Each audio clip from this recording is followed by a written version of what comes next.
নিরামিষ আলুর দম বিভিন্নভাবে বানানো যায়। এই রেসিপিটি একটু অন্যভাবে বানানো। তার জন্য কড়াইতে তেল গরম করে কেটে রাখা আদা, কাঁচা লঙ্কা, টমেটো ভালোভাবে ভেজে নিয়ে তার একটা পেস্ট বানিয়ে রাখতে হবে। এরপর আবারও সেই কড়াইতেই তেল গরম করে আগে থেকে কেটে সেদ্ধ করে নেওয়া আলুগুলোকে ভালোভাবে ভাজা ভাজা করে নিতে হবে। আলুগুলো ভাজা ভাজা হয়ে গেলে এর ওপরে দিয়ে দিয়েছিলাম কাজু কিশমিশ বাটা, ভেজে নেওয়া আদা, কাঁচা লঙ্কা, টমেটোর বাটা, এছাড়াও মিষ্টি দই। টক দই ব্যবহার করলে একটু টক ভাব আসবে, তাই আমি মিষ্টি দই ব্যবহার করেছি। এরপরে দিয়েছিলাম জিরে গুঁড়ো, ধনে গুঁড়ো, বাড়িতে বানিয়ে নেওয়া ভাজা মশলার গুঁড়ো। তারপর সব কিছু খুব ভালোভাবে মিশিয়ে নিতে হবে। যেহেতু আলুগুলো আগে থেকে সেদ্ধ হয়ে গেছিলো, তাই জন্য খুব আস্তে আস্তে সব কিছু মিশিয়ে নিয়েছিলাম, না হলে আলুগুলো ভেঙে যেত।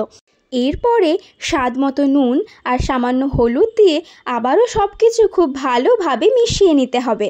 5 থেকে 6 মিনিট খুব ভালোভাবে মশলাগুলো কষিয়ে নেওয়ার পরে মশলার গন্ধ চলে গেলে এর উপরে দিতে হবে পরিমাণ মতন জল। আমি এখানে 2 কাপ মতন জল ব্যবহার করেছি। জল ফুটতে শুরু করলে এর উপরে দিতে হবে কাসুরি মেথি, গরম মশলার গুঁড়ো আর সামান্য একটু ঘি। তারপরে সব কিছু মিশিয়ে নিলেই তৈরি ভিন্ন স্বাদের এই আলুর দমের রেসিপিটি। আপনারাও কিন্তু একবার এই রেসিপিটি বাড়িতে ট্রাই করতে পারেন।